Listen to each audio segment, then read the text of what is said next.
네, 뉴스타트 3부로 이어가겠습니다. 미국과 이란 전쟁 상황부터 살펴보겠습니다. 최대 쟁점인 이란의 고농축 우라늄과 호르무즈 해협 통제 문제를 놓고 양측이 상반된 입장을 고수하고 있습니다. 중재국 파키스탄 고위 인사들이 이란으로 급파되며 종전협상 재개 여부에 관심이 모아지고 있는데요. 워싱턴 연결해서 자세히 알아보겠습니다. 신윤정 특파원, 이란의 고농축 우라늄 처리를 두고 트럼프 대통령과 하메네이 이란 최고 지도자가 팽팽한 입장차를 재확인했다고요? 네, 트럼프 대통령은 이란의 고농축 우라늄을 미국이 확보하겠다는 입장을 밝히면서 강경 기조를 재확인했습니다. 트럼프 대통령은 백악관 행사에서 이란이 고농축 우라늄을 계속 보유할 수 있느냐는 질문을 받고 안 된다라며 미국으로 가져올 뜻을 밝혔는데요. 트럼프 대통령 발언 먼저 들어보겠습니다. We will get it. We don't need it. We don't want it. We'll probably destroy it after we get it, but we're not going to let them have it. 트럼프 대통령은 지금 이란과 협상 중이지만 어떤 방식으로든 이란은 핵무기를 갖지 못하게 될 거라고 강조했습니다. 이에 앞서 이란 최고 지도자 모즈타바 하메네이는 농축 우라늄을 해외로 반출하지 말 것을 지시했다는 소식이 전해졌습니다. 로이터 통신 보도에 따르면 이란 고위 소식통들은 최고 지도자의 지시와 체제 내부의 합의는 농축 우라늄이 이란 밖으로 나가선 안 된다는 것이라고 전했습니다. 이어 이란 수뇌부는 농축 우라늄을 해외로 반출하면 향후 미국, 이스라엘의 공격에 이란이 더 취약해질 수 있다고 믿는다고 덧붙였습니다. 조금 전 전해진 소식에서 이란 측은 미국과 이견이 좁혀졌다면서도 우라늄 농축과 호르무즈 해협 통제권은 여전히 쟁점이라고 밝혔습니다. 이란은 60% 농도의 농축 우라늄 440kg을 보유하고 있는데 이를 어떻게 처리할지를 놓고 이견이 다시 드러난 만큼 협상 과정에서 난항이 예상됩니다. 또 다른 쟁점인 호르무즈 해협 개방과 관련해서도 미국은 이란이 추진하는 호르무즈 해협 통행료 징수에 대해서 수용 불가 입장을 다시 천명했습니다. 트럼프 대통령은 호르무즈 해협은 국제 수로인 만큼 통행료 부과 금지 입장을 밝혔고 마코 루비오 국무장관은 그런 방안을 추진한다면 외교적 합의는 불가능해질 거라고 경고했습니다. 네, 지금까지 전해주신 것처럼 양측이 팽팽하게 맞서는 것 같으면서도 물밑에서는 종전협상 재개를 위한 움직임도 나오는 것 같습니다. 진척 상황들 알려진 게 있습니까? 네, 종전협상 핵심 인사인 아심 무니르 파키스탄군 총사령관이 곧 테헤란에 도착한다고 타스님 뉴스 등 이란 매체들이 보도했는데요. 파키스탄 내무장관에 이어 고위급 인사가 잇따라 이란을 방문하면서 한 달 넘게 교착됐던 협상이 재개될 수 있다는 전망이 나오고 있습니다. 루비오 장관 역시 파키스탄 측이 오늘 테헤란으로 이동할 예정인 것으로 알고 있다면서 상황을 더 진전시키는 계기가 되길 바란다고 말했는데요. 루비오 장관 발언 잠시 들어보겠습니다. There's some good signs, but we understand I don't want to be overly optimistic as well. So let's see what happens over the next few days. 루비오 장관은 트럼프 대통령은 좋은 합의를 늘 선호하지만 다른 선택지도 있다는 점을 분명히 해왔다며 이란을 향한 압박 메시지도 냈습니다. 트럼프 대통령은 전날 이란과의 협상이 최종 단계에 와 있다고 말했고 오늘은 전쟁이 매우 곧 끝날 거라고 말했습니다. 미국 인터넷 매체 악시오스는 전날 미국과 이란이 종전을 공식 선언하고 30일간 핵 문제와 호르무즈 개방 등을 논의한다는 의향서를 중재국들이 준비하고 있다고 전하기도 했습니다. 다만 이런 소식을 트럼프 대통령으로부터 전해들은 이스라엘 네타냐후 총리는 추가 군사작전을 해야 한다는 입장을 고수하는 것으로 전해지면서 종전 협상의 변수가 될 것으로 보입니다. 지금까지 워싱턴에서 YTN 신윤정입니다.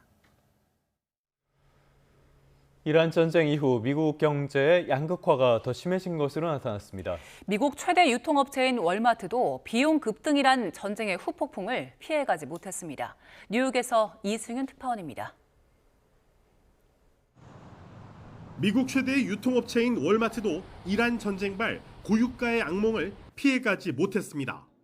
물류비 증가분이 이익 증가분을 상쇄했다는 분석이 나오면서 내년 주당 순이익 전망치가 기대에 미치지 못하자 주가는 7% 넘게 하락했습니다. 월마트는 창고형 매장인 샘스클럽 등 미국 전역에 5,200개 매장과 자체 물류 배송망을 두고 있어 유가 상승이 물류비 증가로 이어지는 구조입니다.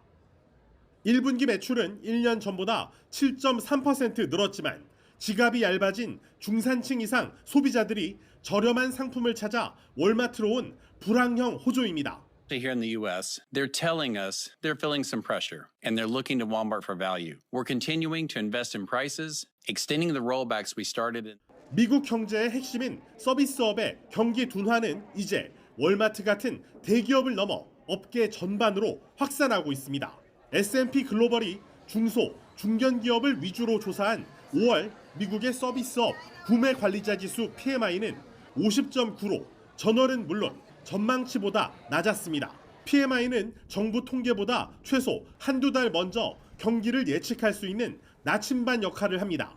미국 경제의 약 80%를 차지하는 서비스업의 경기 둔화는 4월엔 대기업에 국한됐지만 5월엔 중소 중견기업으로 확산한 것으로 풀이됩니다. 반면 제조업 PMI는 4년 만에 가장 높은 55.3으로 전월과 전망치를 웃돌며 전쟁 이후 미국 내 산업 양극화 현상이 두드러지는 것으로 나타났습니다.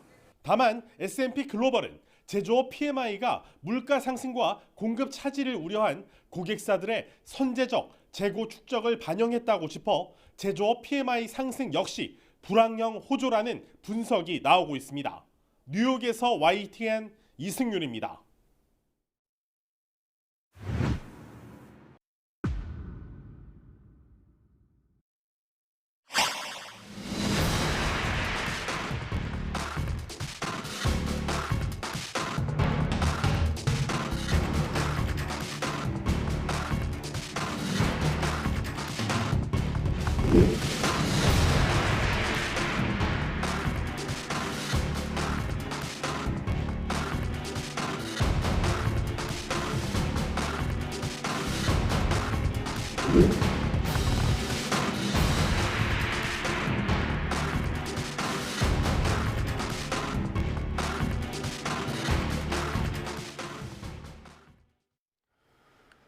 네, 어제 코스피 무려 8% 넘게 폭등했습니다. 그 중심에는 역시 반도체가 있는데요.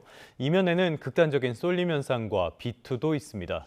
오늘은 주원 현대경제연구원 연구본부장과 함께 관련 내용 살펴보도록 하겠습니다. 본부장님 어서 오십시오. 네, 안녕하십니까. 먼저 좋은 소식이라고 해야 될까요? 1분기 우리 상위 10대 기업의 수출액 비중이 역대 처음으로 50%를 넘었다고 합니다. 좋은 소식은 아닌 것 같네요. 중견과 중소기업의 수출은 10% 안팎 늘어나는데 그쳤어요. 이런 걸 보면은 역시 쏠림 현상이 대단히 크다라고 봐야겠네요. 근데 어쩔 수 없는 게 이제 예. 반도체 수출이죠. 사실 상위 10대 기업 전체는 아닐 것 같고 예. 예를 들어 자동차 같은 경우는 좀 수출이 1년 전 대비 좀 빠져 있거든요. 네. 그래서 그런데 이제 결국은 이게 이제 지금 삼성전자 이제 성과급 얘기도 예. 나오고 있는데 수출이 실적이 좋은 기업들은 아무래도 근로자들한테 돈을 좀 많이 주고 수출이 안 좋은 기업들은 올해 적자니까 올해 성과급 없어 뭐 이런 식이 돼버리면 네네. 그죠? 이게 결국은 소득 양극화로 이어지는 거죠. 말씀하신 중견, 중소 수출 기업들은 수출이 그렇게 썩 좋지가 않거든요. 네네. 이런 부분이 커지면 커질수록 사실 이게 사회를 좀 불안정하게 만들고 성장 동력을 떨어뜨립니다. 네. 그래서 그런 부분은 참 우려가 되는 부분입니다. 말씀하신 것처럼 지금 봤을 때는 반도체라든지 IT 부품 이런 것들이 수출 대호황을 이끌고 있고요. 자동차라든지 내구 소비재는 오히려 줄어들고 전체 소비재도 마이너스란 말이죠. 말씀하신 이런 양극화 구조 계속되는 것들, 이런 쏠림 현상이 보여주는 것이 단순한 사회적인 양극화 이런 걸 떠나서 어떤 우려점이 있다고 봐야 될까요? 2017년, 18년의 사례를 우리가 좀 생각을 예. 해보면 그때가 경제가 그 전보다 조금 좋아졌었는데 그때 이제 아마 문재인 정부 때 첫 이제 출범할 그때였던 걸 기억이 되는데 예.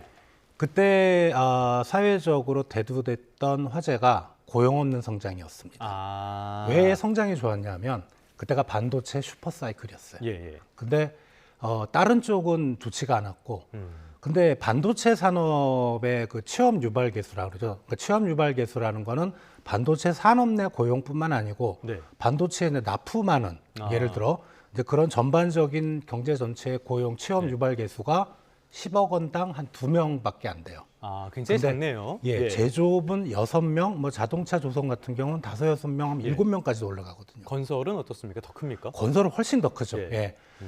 그렇다면은 이게 뭐 우리 가정이지만 지금의 호황이 네. 만약에 반도체가 아니고 자동차나 조선이었으면 한국 경제가 좀 내수가 좀 지금보다는 훨씬 더 좋아졌을 거고, 그래서 그런 부분 때문에 2017년, 18년에 이제 추경이 있었는데 추경의 명칭이 일자리 추경이었어요. 네네, 그랬죠. 예. 예, 그런 걸 생각할 때 이게 반도체가 그래도 이제 호황이었으니까 우리가 1분기 경제 성장률이 전기비 1.7%까지 뛰었고 올해 연간으로 지금 2.5에서 3%까지 보고 있거든요. 원래는 네. 2% 미만이었다가 그렇긴 하지만 우리가 이제 뭐 성장률 2.5에서 3%그 숫자에 가려진 나머지 부분. 네. 사실 근데 나머지 부분이 절대적이에요. 그렇죠. 그렇죠. 예. 반도체 산업보다는. 근데 그런 부분을 볼 때 최근에 어떤 경제 지표가 좋은 숫자가 나오지만 대부분의 국민들은 저 숫자를 보면서 저건 나하고는 상관없는 숫자구나. 그렇게 아마 느낄 겁니다. 그러니까 딴 나라 이야기처럼 돼버리는 것 같네요. 성장률 숫자는 좋은데 역시 고용이라든지 전반적인 사회 전반에 퍼지는 거는 많이 부족해 보이는데 여기뿐만이 아니라요. 증시로 가서도 사실상 반도체 원툴이 계속 이어지고 있습니다. 삼성전자 노사가 협상을 타결했다는 소식에 어제 코스피가 하루 만에 8% 넘게 오르는 어마어마한 기록을 새로 썼는데요. 7,800선까지 회복을 했네요. 아무래도 지금 코스피에서 예. 하이닉스하고 삼성전자 그 시가총액 비중이 제가 알기로 한 40%? 예, 맞습니다. 엄청 예. 높습니다. 예. 그러니까 두 종목만 오르고 나머지 몇백 개 종목이 다 빠지더라도 코스피가 올라갈 수가 있거든요. 예. 이것도 아까 말씀드렸던 전체 숫자에 가려진 나머지의 어떤 상대적 박탈감. 그렇지만 이제 삼성전자는 이제 노사 타결로 이제 주가가 오르났다고 많이들 보는데, 네. 근데 외국인들은 팔았거든요. 그렇죠. 예, 그게 좀 이상합니다. 계속 그런 부분을 생각할 때 이제 삼성전자, 하이닉스 간에도 아마 주가 차별화가 일어나지 않을까. 왜냐하면 이제 전날 이제 그 뉴욕 시장 보면은 뭐 마이크론도 소폭 오르고 엔비디아도 오르고 했지만. 지금 올라가는 반도체 슈퍼사이클의 핵심은 AI거든요. 네. 근데 AI의 시장에 가까운 건 하이닉스고, 왜냐하면 HBM이라는 AI 반도체 주변에 들어가는 특정 메모리 반도체. 근데 삼성전자는 관련해서 파급되는 메모리 반도체거든요. 예. 그래서 아마 그 주가 차별화도 이제 좀 발생하면서 우리가 이제 반도체 대 비반도체 부분에 대한 양극화를 얘기했지만 반도체 산업 내에서도 또 양극화가 나올 것 같다는 생각이 듭니다. 알겠습니다. 여러모로 지금 양극화를 이야기를 하고 있는데요. 반도체에 대해서는 목표 주가도 계속 높아지는 추세거든요. 그런데 조금 전에 언급을 해주신 것처럼 외국인 투자자들은 계속 팔고 있고요. 개인 투자자들은 계속 사고 있습니다. 지표를 보니까 5월 20일까지 개인 투자자들이 삼성전자를 11조 원 순매수하는 동안에 외국인들은 14조 원을 팔았거든요. 이런 상황들 어떻게 봐야 됩니까? 이게 글로벌 금융위기 그때도 그랬고 그다음에 코로나 위기 때도 그랬지만 사실 그때도 외국인들이 많이 팔았지만 개인들이 야수의 심장이라 그러죠. 떨어지는 가격에 사서 나중에 승리한 사람 개인이었거든요. 그러니까 지금 우리나라 증시가 이제 과거에는 진짜 뭐 10년 전, 20년 전에는 외국인이 주도했다고 하지만 지금은 외국인이라고 그 방향을 정확히 예측하고 거기서 항상 외국인이 승리하는 건 아닌 것 같고 다만 외국인들의 입장에서는 우리가 이제 좀 멀리 떨어진 해외 시장이잖아요. 한국이 뭐 외국 사람들 입장에서는 그러니까 9분 응선, 10분 응선에서 팔 가능성에 대해서는 좀 회의적이라는 거죠. 자기들이 잘 알아야 되는데 그래서 한 8분 응선쯤에서 팔자. 그래서 한국 증시를 한 8분 응선쯤으로 보고 있고 자기들은 팔고 그럼 뭐 나머지 한 8분 응선 20% 정도 더 올라갈 수 있잖아요. 그거는 그냥 한국 국민들한테 넘기자 이런 의미로. 왜냐하면 그동안 수익을 많이 냈거든요. 외국 투자자들은 그렇죠. 장기 투자니까. 그러니까 지금 팔아도 여한은 없는 거예요. 이제 그런 거를 우리 이제 개인 투자자들이 받는 게 아닌가 싶습니다. 뭐 삼성전자 주가만 해도 뭐 4배 넘게 올랐으니까요. 그런데 저는 어제 지수를 보니까 무서울 정도였는데 개인 투자자분들은 겁도 없나 봐요. 신용 융자 잔고, 그러니까 빚내서 투자하는 금액이 삼성전자만 4조 원을 돌파했다고 합니다. 이런 것들이 지금 비트로 이어지고 있는 것 같은데요. 이런 것들은 위험하진 않을까요? 위험하죠. 위험한데 그 위험한 거의 전제가 뭐냐면은 이제 주가가 꼬꾸라지면. 네. 예. 근데 이게 주가가 계속 지금 올라가려는 힘이 너무 강하다 보니까 이제 증권사에서 이제 신용융자 네. 자금을 이게 보통 빌리는 기간이 한 90일, 한 번 연장하면 150일, 뭐 증권사마다 틀리긴 한데 네. 이제 그 정도 안에 좀 승부를 내자. 그래서 그때까지는 주가가 올라갈 거라는 개인 투자자들의 믿음인데 네. 그걸 아무도 모릅니다. 예, 그리고 신용융자는 금리가 대출 비용이 금리가 엄청 높습니다. 지금 또 금리도 많이 오르는 추세잖아요. 예, 그래서 이 부분을 생각할 때 신용융자가 많다는 거는 이제 주식시장에서 그렇죠. 이제 주식시장이 무거워진다. 네. 그걸 언젠가 상환해야 될 자금이기 때문에 또 언젠가가 뭐 1년 후, 2년 후가 아니고 몇 달 후에 상환해야 될 자금이기 때문에 언젠가는 그게 매도 물량으로 나온다. 그래서 신용융자가 많다는 게 결코 좋은 건 아니라고 생각이 됩니다. 그렇게까지 하면 그건 투자라기보다는 도박에 가까워지는 그런 생각도 드는데 이게 또 문제가 되는 게요. 국가 전반적으로 우리나라의 최대 뇌관이라고 하는 가계부채 이런 것들을 계속 늘리고 있습니다. 5대 시중은행의 개인 마이너스 통장 대출 잔액이 41조 5천억 원이 넘었다. 열흘 만에 1조 원 넘게 늘어났다고 해요. 위험하지 않습니까? 이거는 거시적으로 봤을 때요. 근데 마통 잔액이 늘었다는 게 과연 이제 마통 잔액을 대출을 받아서 어디다 썼을까라는 이제 통계까지 나오면 좋은데 지금 부동산 시장에 들어갔을 것 같진 않아요. 뭐 규제도 많고요. 예. 그리고 마통이라는 게 금액이 그 뭐 집을 살 만큼 크진 않잖아요. 그렇죠. 그죠? 예. 그러면 제 그냥 개인적인 생각인데 주식시장으로 다 들어가지 않았을까. 예. 그래서 이게 단기간의 급등을 노리는 지금 단타 위주의 그런 매매가 좀 많지 않나. 그런데 이것도 앞에서 말씀드렸던 신용융자처럼 상당히 좀 위험한. 그러니까 B2는 빚을 내서 투자하는 거는 부동산 시장이든지 주식 시장이든지 이게 시장이기 때문에 가격이 올라가면 모두가 행복하지만 떨어지는 게 또 시장이거든요. 그렇죠. 그런 구간에 걸려버리면 이거는 어떤 자산 시장의 붕괴에 따른 이게 내수까지 영향을 미치는 그리고 까딱 잘못하면은 우리 외환위기나 과거 카드채 사태처럼 금융 시스템 자체도 흔들릴 수 있는. 그러니까 지금 뭐 마통 이쪽의 어떤 그 포션이 전체 금융 시장 대비 아직 크진 않지만 결국은 금융 시스템까지 무너질 수 있다는 건 우리가 글로벌 금융위기 때 미국의 사례. 예. 그때 부동산 시장이 무너지면서 미국 금융 시스템이 완전히 망가졌잖아요. 네. 그런 사례를 우리가 생각해 보면 되겠습니다.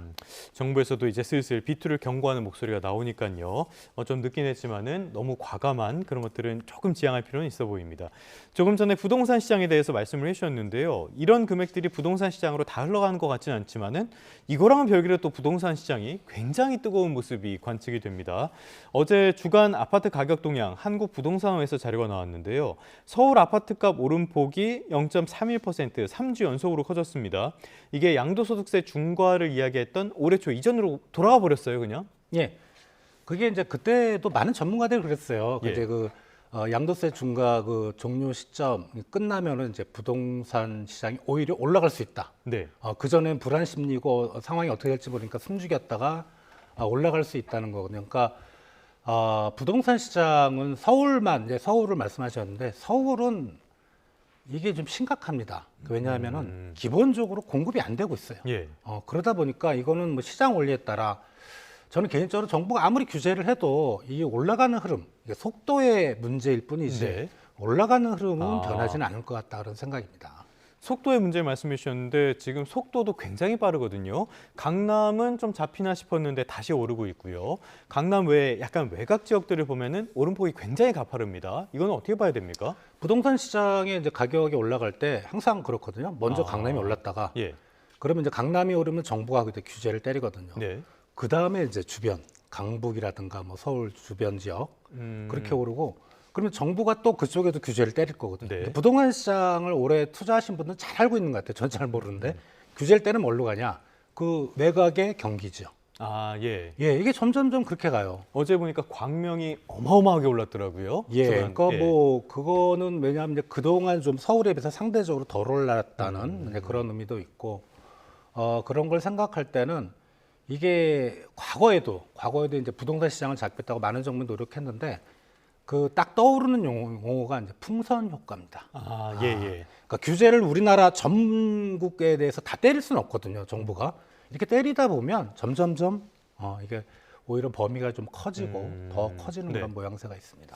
알겠습니다. 부동산 시장, 지금 아파트 매매에 대해서 말씀을 드리고 있었는데 사실은 지금 매매보다 더 심각한 데가 있습니다. 전세, 월세인데요. 전세는 아예 찾아볼 수가 없다고 하고요. 그러다 보니까 가격도 서울 아파트 전세값이 0.29% 한 주 만에 올랐습니다. 월세도 만만치 않게 오르고 있다고 해요. 이런 흐름들 지금 어떻게 보고 계십니까?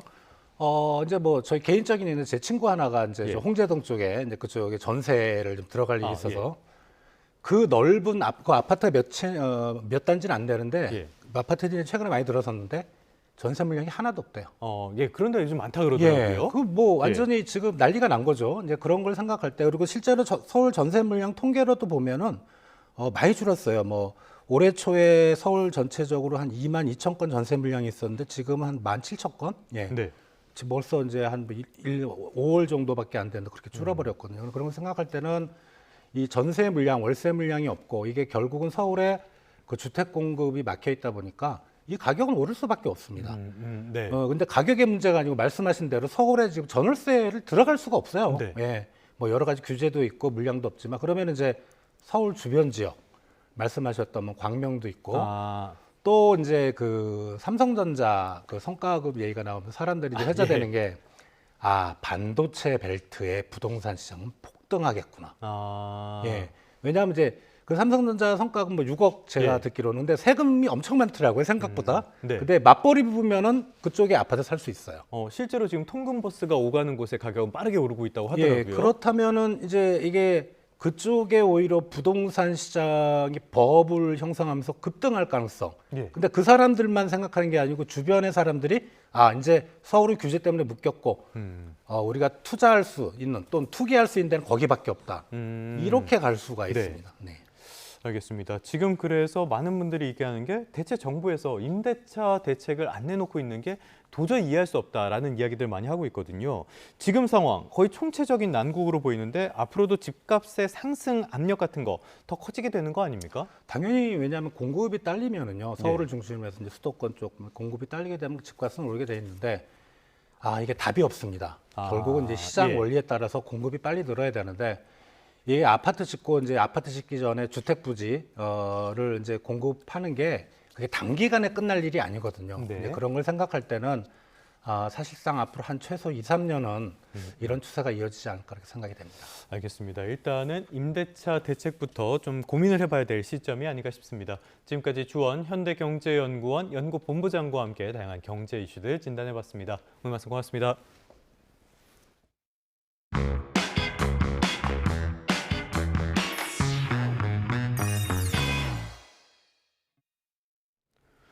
네, 6.3 지방선거와 재보궐선거를 앞두고 현장의 목소리를 들어보는 민심 똑똑 시리즈입니다. 이번에는 부산 북구갑입니다. 청와대 수석과 장관, 당대표 출신 거물들의 3파전이 성사가 됐죠. 전국구급의 격전지로 떠올랐는데 부장원 기자가 민심을 살펴봤습니다. 낙동강벨트의 심장부 부산 북구갑은 서부상권 최대 재래시장인 구포시장을 품은 전형적인 구도심입니다. 부산 다른 곳과 마찬가지로 보수세가 강하지만 전재수 의원을 내리 3번 뽑아준 부산 유일의 민주당 지역구이기도 합니다. 더불어민주당은 전재수 후배 하정우 전 청와대 AI 미래기획수석을 내세워 수성에 나선 가운데 보수 진영에서는 국민의힘 박민식 전 국가보무장관 그리고 무소속 한동훈 전 국민의힘 대표가 나서 국갑 탈환을 벼르고 있습니다. 출렁이는 표심, 과연 이번에는 누구 손을 들어줄까요? 북구 여론의 바로미터 구포시장 민심은 아직 어느 한쪽으로 기울지 않은 듯 보였습니다.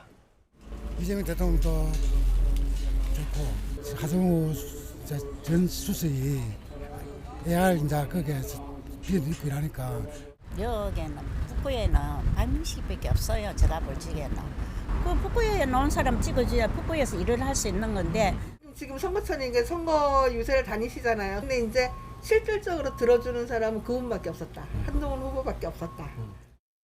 유권자 수가 11만 명 남짓한 북구갑은 셋 중 한 명은 65세 이상 고령에 토박이가 많은 좁은 동네입니다. 인지도보다 살갑고 친근한 지역 일꾼에 대한 열망이 도드라졌는데 세 후보 모두 아직은 합격점은 받지 못했습니다. 박민식이는 북부에서 초중고를 여기 나왔어. 그런데 하정우 같은 경우는 그게 아니거든. 사상이라. 갔다가 다시 온 그런 거를 받아들이는 게 솔직히 얘기하면 한동훈 후보보다 더 안 좋아. 한동훈 후보는 전입 신고하고 난 이제 뼈를 묻겠다고 하셨는데 그거는 좀 어떻게 보셨어요? 뼈를 묻으시는 거 볼 겁니다. 초고령화와 청년 유출, 지역경제 침체로 노인과 바다로 불리는 부산에서도 북구는 소득 최하위권에 머물러 있습니다. 그래서 낙후된 지역에 생기를 불어넣을 후보에게 표를 줄 결심을 했다고 입을 모았습니다. 요즘에 상권들이 많이 무너지고 또 많이 점포들이 생겨나는데 좀 많이 개발을 했으면 좋겠는데 좀 청년들이 많이 취업할 수 있게 일자리를 많이 늘렸으면 좋겠어요. 웬만하면 다 수도권으로 이사가고 그런 것 같아요. 북구가 보면 부산에서도 좀 낙후가 돼가 있는데 좀 새롭게 좀 아이템을 가지고 발전할 수 있게끔 뭐 기반을 좀 다져줄 수 있는 사람, 그런 사람이 필요합니다. 엎치락뒤치락 3파전 구도 속 단일화 변수까지 남은 만큼 표심의 향방은 여전히 미지수입니다. 누가 더 진정성 있게 유권자들에게 다가가느냐가 6월 3일 선택을 좌우할 전망입니다. YTN 부장원입니다. 미국과 이란과의 종전 협상은 진척이 있는 걸까요? 고농축 우라늄 처리와 호르문즈 해협 문제 등 핵심 쟁점을 두고 양측의 기싸움이 팽팽한데요. 관련해서 백승훈 한국외대 중동연구소 연구위원과 함께 짚어보겠습니다. 어서 오세요. 네, 안녕하십니까. 네.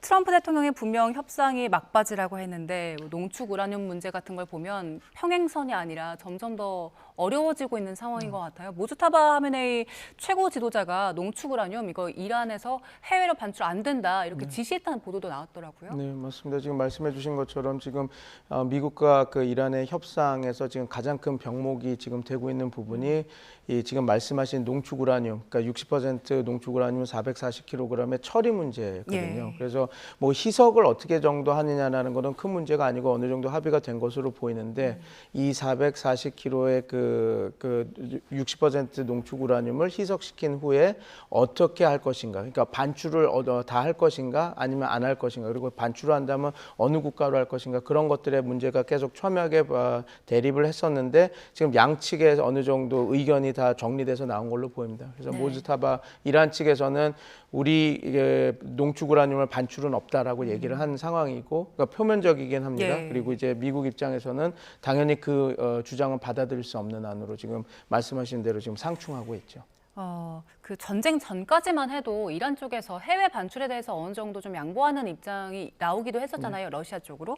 지금 푸틴 대통령이 그 시진핑 주석 만나서 이란 농축 우라늄 러시아로 반출하는 얘기를 했다라는 보도도 나오고 있는데 이 부분에 대해서 이제 두 정상이 얘기를 했다면 미국 측에 어느 정도 좀 제안을 다시 해볼 가능성도 있습니까? 예, 저는 충분히 있다고 봅니다. 지금 모스타바가 절대 반출은 없다라고 선언은 했지만 아마 좀 더 강한 컨디션이 붙는다면 반출도 가능하다고 봅니다. 왜냐하면 최근에 모스타바가 오늘 이야기에서 반출은 없다라고 이야기를 하기 전까지만 하더라도 러시아에 반출을 하고 나서 만약에 미국이 협상안들을 잘 이행하지 않을 때는 우리가 돌려받겠다라고 하는 안이 나왔거든요. 그래서 이게 그 모스타바 지금 아직 협상이 들어가는 국면이 아니기 때문에 지금 양측이 가장 센 얘기를 하고 있는 부분이 있을 수 있어서 완벽한 반출은 모두 없다라고 주장하기보다는 이란 측도 만약에 진행이 되면 어떤 조건들을 걸어서 우리가 일정 부분 시간, 그러니까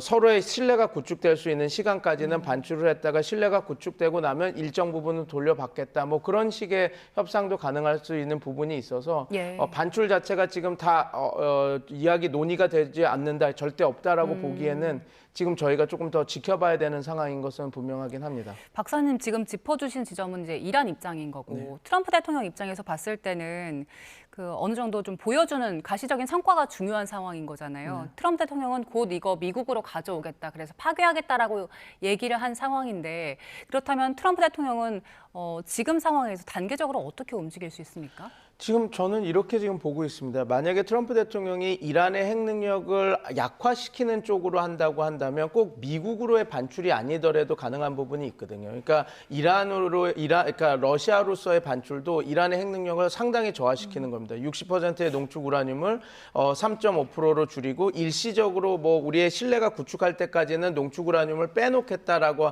하는 거라면 이란이 받아들인다고 하면 그 기간 동안에는 이란의 핵 능력이 줄어드는 것이거든요. 예. 또 다른 하나는 뭐가 있냐면 IAEA의 감찰을 더 센 그 추가 의정서를 사인하게 하는 겁니다. 그렇게 해서 이란에게 그 농축 우라늄 프로그램이 유지가 되고 그 농축 우라늄 그의 양이 반출이 되지 않지만 IAEA가 더 강력한 감시 감찰로 지정된 곳에서 보관을 한다 그러면 이란 입장에서는 그 농축 우라늄을 핵무기나 다른 것으로 유용하지 못하게 만드는 것이거든요. 그래서 만약에 미국의 목적이 이란의 핵 능력의 저하 그리고 핵무기를 못 만들게 만드는 거에 있다고 한다면 지금 말씀드린 안으로도 충분히 억제를 하고 막을 낼 수는 있습니다. 그러나 지금 트럼프 대통령은 이것을 자신의 정치적 승리로까지 이제 격상을 시켜야 되거든요. 그렇게 된다면 일정 부분의 양을 미국으로 끌고 와서 이거 봐라 내가 이란을 굴복시켰고 이란의 그 가장 위험한 위험이었던 농축 우라늄도 내가 이렇게 갖고 나왔다. 오바마도 하지 못했던 역대 미국 대통령이 하지 못했던 건 내가 이뤄냈다. 이런 정치적 자산으로 만들어야 되는데 저는 이런 거가 있습니다. 만약에 트럼프 대통령이 계속 그거를 고집한다고 한다면 이 협상이 타결보다는 이런 그 봉착으로 계속 유지될 가능성이 높지만 지금 현재 상황으로는 지금 말씀드린 대로 그러니까 IAEA 사찰을 더 강력하게 감시 감독을 더 강력하게 해서 하는 방법 그리고 일정 부분 지금 모스타바는 절대 반출은 없다고 하지만 기한을 걸어서 3국으로 반출하는 안은 충분히 이란 입장에서 협상 과정에서 얼마나 경제적 유인을 주고 안전장치를 주느냐에 따라서 충분히 받을 수 있는 아니라고 생각하기 때문에 트럼프 대통령이 어느 정도로 그것을 조금 자기의 목적을 확실히 하느냐 그러니까 이게 완벽한 정치적 승리로 해서 이란 굴복까지를 내가 원하겠다라고 하는 것만 조금만 물러선다면 충분히 협상이 가능한 지점도 분명히 있다. 저는 그렇게 말씀드리고 싶습니다. 박사님 짚어주신 지점들을 지금 이제 협상 중재국들에서 좀 이야기가 나오면서 오갔으면 좋겠는데 또 다른 쟁점 중에 하나가 호르무즈 해협 문제잖아요. 지금 그 미국 싱크탱크에서는 이란 쪽에서 호르무즈 통제를 일상화하는 데 속도를 내고 있다라는 관측을 내놨고 루비오 장관 같은 경우에는 이거 계속 이렇게 통행료 추진하면 외교적인 합의도 불가능하다, 대화 안 된다라고 맞서고 있는 상황인데 지금 호르무즈 해협 상황은 어떤 겁니까? 지금 페르시아만 해협청도 만들었고 그걸 통해서 인가 허가를 받은 배들을 보내주겠다라고 얘기를 하면서도 이제 통행료 얘기를 계속 얘기를 하고 있죠. 그래서 통행료를 받을 거긴 하고 또 그래서 비트코인 어떤 지갑도 만들어내지 않았습니까? 호르무즈 세이프라고 하는 그것도 만들었는데 지금 아직까지 저도 지금 상황에서까지 실제로 그런 통행료가 지불될 것인가에 대해서는 지금 좀 회의적인 것으로 보고 있습니다. 물론 이제 그래서 지금 이란 입장에서도 그게 어렵다라는 걸 파악하고 어떤 관리세를 받겠다. 그러니까 호르무즈 해협이 아닌 그 파나마 운하나 수에즈 운하에서 받고 있는 어떤 관리, 해협을 관리하는 관리세를 받겠다라고 하는 걸로 가고 있는데, 근데 이거는 국제법으로도 말이 안 되고 지금 모든 호르무즈 해협을 이용하는 그 국가, 심지어 중국까지도 받아들이지 않기 때문에. 지금 제가 볼 때는 이런 제도화를 만드는 것은 향후 추후 협상에서 우리가 이미 다 제도화가 된 것에 대해서 우리가 포기를 하는 것이니 그만한 경제적 유인을 달라 이런 어떤 협상력을 높이기 위한 것으로 저는 지금 보고 있습니다. 그러나 지금 어찌됐건 트럼프 대통령 입장에서는 우리가 이걸 지금 협상 들어오기 전부터 호르무즈 통행권에 대해서 이중봉쇄를 한 이유도 그거였거든요.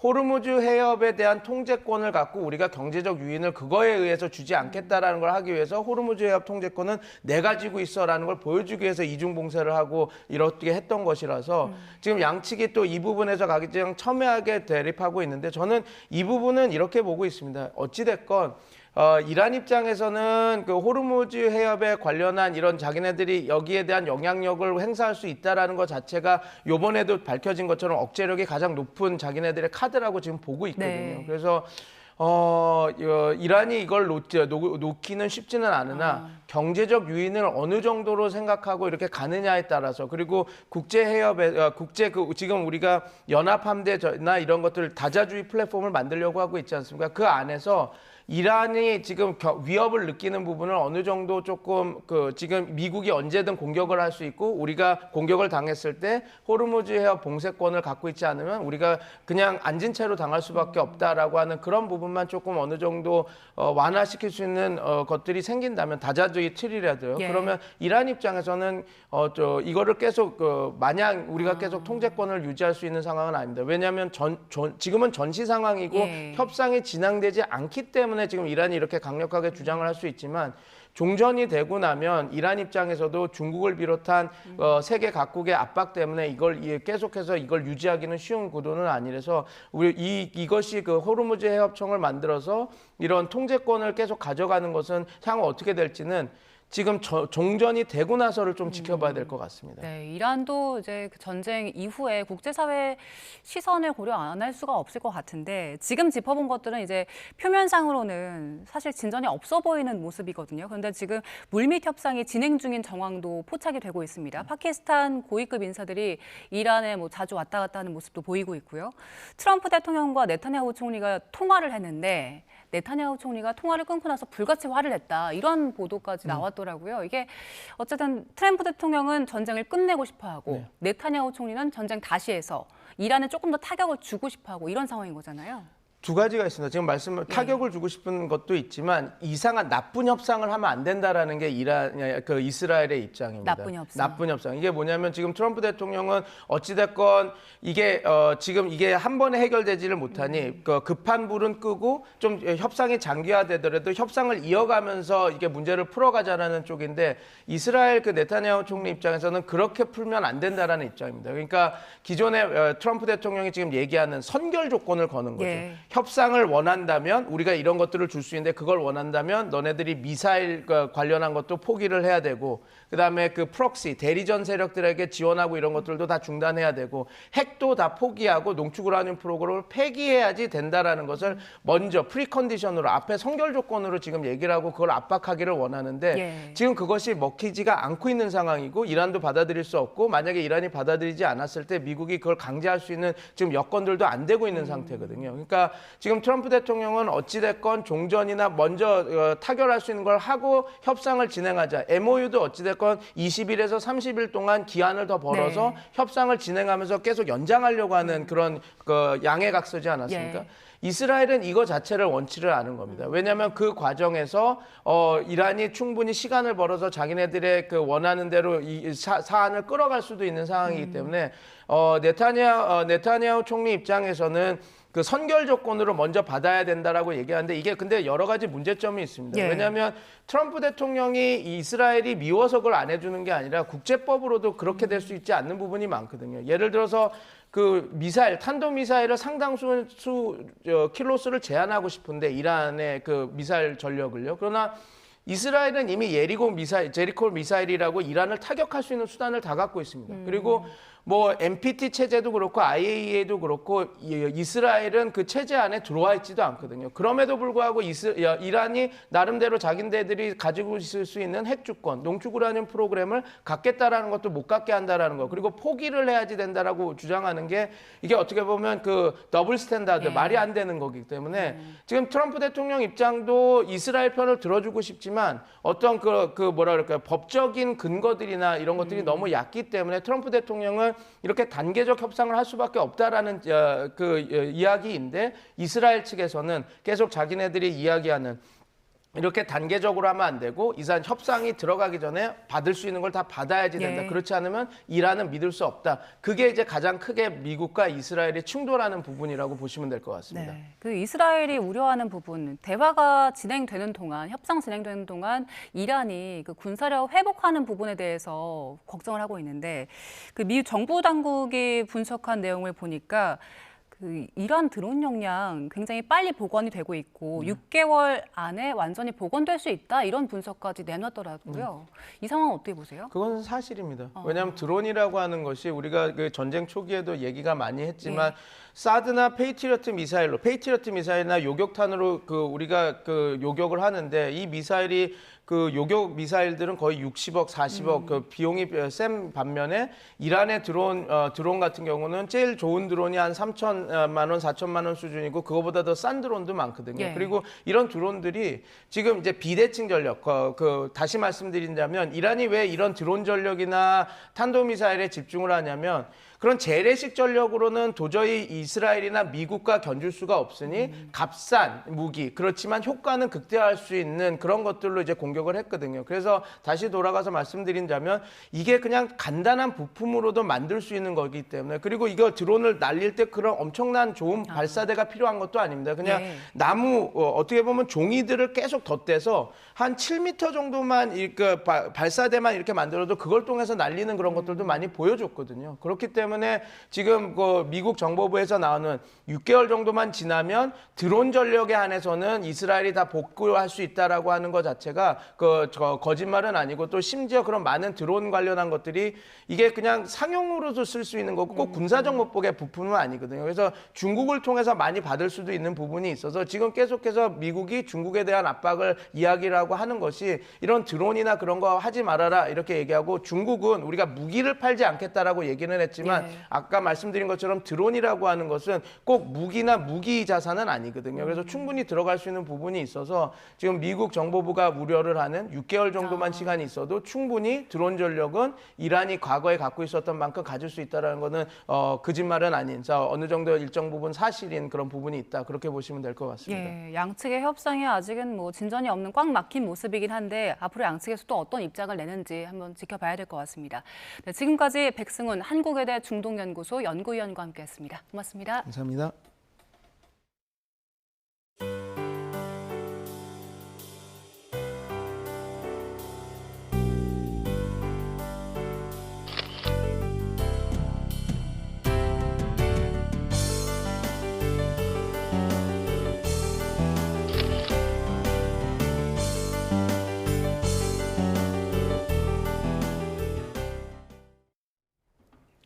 네, 끝으로 출근길 날씨 살펴보겠습니다. YTN 야외 스튜디오 연결합니다. 정수연 캐스터. 네, 정수연입니다. 네, 비가 내리면서 이상 고온이 해소되고 선선했었는데요. 오늘은 다시 더워진다고요? 네, 오늘은 날이 개면서 낮 동안 다시 초여름 날씨가 나타나겠습니다. 이 시각 서울의 기온은 15도 안팎으로 선선함이 감돌고 있는데요. 낮 기온은 26도까지 올라 예년 기온을 회복하겠고 어제보다는 6도 정도나 높아지겠습니다. 네, 그런데 낮에는 소나기가 내리는 지역이 있다고요? 네, 오늘 내륙 하늘은 대체로 맑겠지만 오후 한때 전남 북서부에는 소나기가 지나는 곳이 있겠습니다. 이 지역에 계시는 분들은 가방 속에 작은 우산 하나 챙겨 다니시기 바랍니다. 그럼 먼저 자세한 지역별 현재 기온도 살펴보도록 하겠습니다. 현재 서울의 기온이 15.1도, 대전 15.4도, 대구는 16.1도 보이고 있는데요. 낮에는 지금보다 기온이 10도 정도 크게 오르겠습니다. 서울과 대전 26도, 전주 27도까지 올라 서쪽을 중심으로는 25도를 웃도는 곳이 많겠고 전국적으로 자외선이 무척 강하겠습니다. 대체로 맑겠지만 제주도는 흐린 가운데 오전부터 오후 사이 비가 조금 오겠습니다. 내일부터 사흘간 이어지는 연휴 기간에는 기온이 더 오르면서 대체로 맑은 날씨가 이어지겠습니다. 다만 내일 영남 해안과 제주도에는 비가 오겠고 수도권과 충남에는 빗방울이 떨어질 수 있겠습니다. 양이 많지 않아서 야외 활동하는 데 큰 불편은 없겠고요. 연휴가 끝난 뒤 다음 주 화요일에는 다시 비가 내리며 기온이 내려갈 전망입니다. 아침까지 영남과 경북 동해안을 중심으로는 빗방울이 떨어지는 곳이 있겠습니다. 이 지역에 계신 분들은 나오실 때 참고해 주시기 바랍니다. 지금까지 YTN 정수연입니다. 네, 5월 22일 YTN 뉴스타트 모두 마무리하겠습니다. 잠시 뒤 뉴스업이 이어집니다. 시청해 주신 여러분 고맙습니다.